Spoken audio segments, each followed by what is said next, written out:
और mid cap का महारथी शेयर यानी कि निवेश का एक चैंपियन स्टॉक बताने के लिए हमारे साथ हैं जेम फाइनेंशियल के नीरव वोरा। नीरव जी, बहुत शुक्रिया आपका। बताइए कौन सा मिड कैप है आपके रडार पर, कहाँ निवेश करें? नमस्ते अभिषेक जी, नमस्ते सभी दर्शकों को। तो अगर मिड कैप स्पेस की बात करें तो सबसे पहले स्टॉक बताने के पहले मैं ये बताना चाहूंगा कि हमने देखा है लास्ट एक दो महीने में एक काफी अच्छी गिरावट देखी है हमने मिड कैप्स में। बिकॉज वैल्यूएशन वाइज काफी ऊपर के स्तर हो चुके थे, स्पेशली मिड और स्मॉल कैप में। अब अगर हम क्वार्टर थ्री की भी बात करें तो मिड कैप में भी काफी सारे परिणाम बहुत नबड़े थे as compared to large cap space. तो एक अच्छा खासा हमने करेक्शन देख लिया है। अगर ऑन एन एवरेज देखें तो 30-35% का एक अच्छा करेक्शन हम लोग ने देख लिया है। अब हमें लग रहा है कि वैल्यूएशन वाइज काफी अच्छे स्तर पर आ चुके हैं काफी सारे स्टॉक। और मेरा जो आज का पिक होगा वो होगा वोल्टास। तो वोल्टास की अगर बात करें, हम क्वार्टर थ्री की बात करें तो सबसे पहले वोल्टास के जो नंबर्स थे काफी अच्छे आए हैं। अगर हम उसके जो दो मेन सेगमेंट्स है जहां से उसकी रेवेन्यू आती है, एक है यूसीपी जो यूनिटरी कूलिंग प्रोडक्ट्स के नाम पे जाना जाता है, और दूसरा है EMP that is electro mechanical projects and services, जो हाई इंडस्ट्रीज में काम करता है। तो ये दो उसके सबसे बड़े सेगमेंट्स हैं वोल्टास के, और दोनों के परफॉर्मेंस काफी अच्छे रहे थे क्वार्टर थ्री में। अगर मैं रेवेन्यू की बात करूं तो वाई वाई बेसिस पे 18% से एक बढ़ोतरी देखी है हमने रेवेन्यू में। 3100 का रेवेन्यू आया है वोल्टास का इन थर्ड क्वार्टर, जो बहुत ही अच्छा था। यूसीपी सेगमेंट की बात करूं तो रेवेन्यू 20% से बढ़कर वाई बेसिस पे हमने देखा था।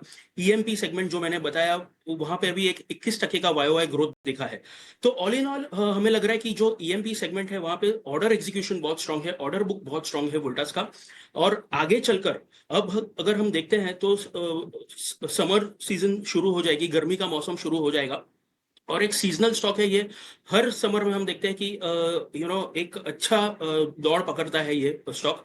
इनफैक्ट अगर हम आज की बात करें तो करीबन 1300-1305 के लेवल पर ये ट्रेड कर रहा है। 52 वीक हाई या तो फिर ऑल टाइम हाई की बात करें तो ये 1950 के करीबन ऑल टाइम हाई का स्तर रहा था इसका, जहां से करीबन 32% का एक अच्छा करेक्शन देख चुके हैं हम। अब रीजन इसका यही था कि एफआईएस माल बेच रहे हैं, और जहां पे थोड़े वैल्यूएशंस हाई थे वहां पे हम लोग ने एक अच्छी खासी सेलिंग देखी है।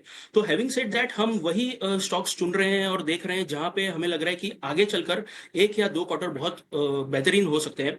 तो वोल्टास हमारा यही पिक है, बिकॉज जी हमें लग रहा है कि जी जो गर्मी का माहौल शुरू हो जाएगा तो एसी कूलर्स ये जी। सारे का जो डिमांड है वो काफी अच्छा बढ़ जाएगा।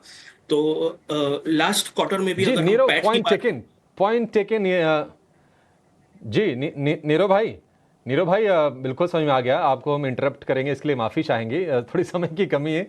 लेकिन देखिए, भाव के लिहाज से भी और भावनाओं के लिहाज से भी दोनों चीज़ें काम कर रही हैं ये वोल्टास के लिए। और मैं नीरव के बॉडी लैंग्वेज को देख कर समझ सकता हूँ कि ठीक है, फंडामेंटल तो उन्होंने चेक किया ही होगा, लेकिन मुंबई में जो गर्मी बढ़ रही है ना, ये उसका भी असर है कि वोल्टास उनके खजाने से निकल के आ रहा है। खैर, बहुत शुक्रिया नीरव आपका समय देने के लिए और ये बेहतरीन स्टॉक हमारे दर्शकों को सुझाने के लिए। काफ़ी करेक्ट हुआ है ये शेयर, 1900 रुपये 2000 रुपये की रेंज में गया था, वहां से अब गिर के आ गया है नीचे।